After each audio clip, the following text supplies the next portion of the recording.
Hello everyone. Now we are going to take a look at the styloid process of the temporal bone, and in this lateral view of the skull you can see the styloid process which is arising from the lower surface of the petrous part of the temporal bone.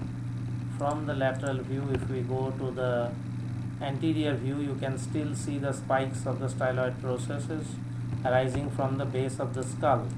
In the posterior view, here again you have the spikes of the styloid processes, and in the inferior view of the base of the skull, here you can see the styloid processes which are quite long spikes of bone.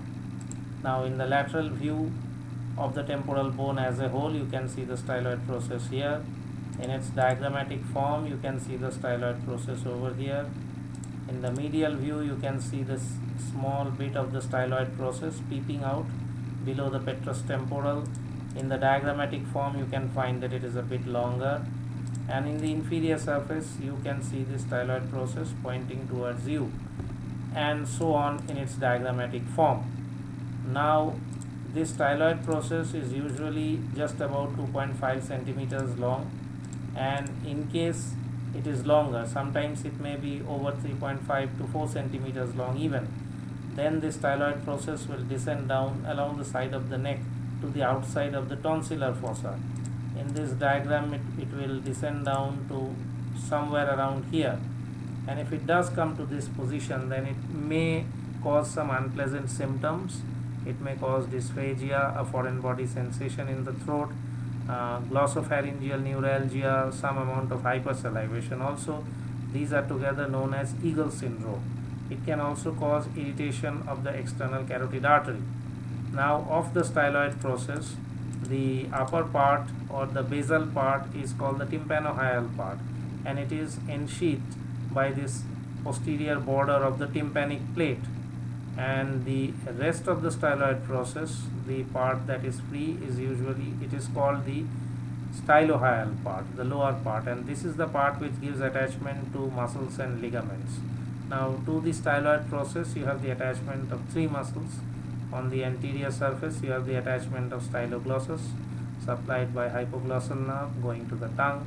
On the posterior surface you have the stylohyoid going to the body of the hyoid bone supplied by the facial nerve. On the medial surface you have the stylopharyngeus, and it is going to the pharynx and supplied by the glossopharyngeal nerve. Apart from that, you have two ligaments attached to the styloid process. You have a stylohyoid ligament going from the tip to the lesser corner of the hyoid bone, and the stylomandibular ligament going from the tip to the angle of the mandible. Now while the stylohyoid ligament is derived from the sheath of the cartilage of the second branchial arch, the stylomandibular ligament going to the angle of the mandible is actually derived from the deep cervical fossa. Now of the styloid process as a whole, laterally it is related to the parotid gland and the facial nerve near its base when it crosses over and enters the parotid gland. Medially you have the internal carotid artery in front, the internal jugular vein behind, and between these two you have the last four cranial nerves, that is 9th, 10th, 11th and 12th cranial nerve, and the tip of the styloid process lies over the external carotid artery. Now this styloid process is developed from the second branchial arch, and the stylohyoid chain in fact consists of styloid process, the stylohyoid ligament, lesser cornu of the hyoid, and the styloid process, and all the attachments together are called the styloid apparatus. Now this tympanohyal part, that is the basal part of the styloid process sheathed by the tympanic plate, it develops or it ossifies before birth, and the rest of it, the stylohyal part, it ossifies after birth. Now if we follow this through to the other diagrams, in this diagrammatic part you can again see that the posterior border of the tympanic plate actually splits to ensheath the base of the styloid process, and you can see the muscle attachments of the styloid process, the styloglossus in front and the stylohyoid behind. Looking at the other diagram from the medial side, again you can see the elongated styloid process and the sheath formed by the posterior border of the tympanic plate. Now if you look at this inferior surface, of the petrous temporal, you can see the projection of the styloid process and the mastoid process, and here the stylomastoid foramen.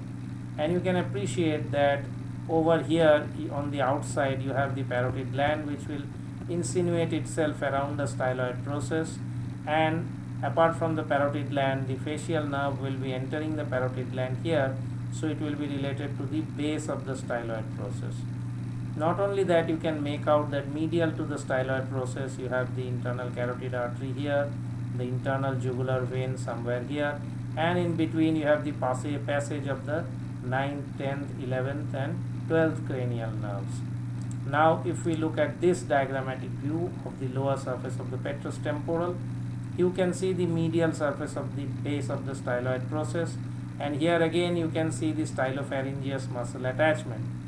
Now if we take a look at the styloid apparatus as a whole, here is the styloid process, and you can see the styloglossus muscle over here going to the tongue, the stylohyoid muscle over here coming to the hyoid bone, and you can make out the stylopharyngeus here, the muscle of the pharynx, a thin, long, slender muscle getting attached to the thyroid cartilage.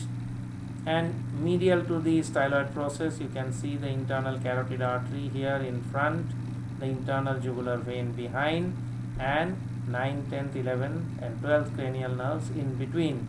Here you can see the 9th cranial nerve, the glossopharyngeal going to the tongue, the 10th cranial nerve, the vagus with its pharyngeal and laryngeal branches.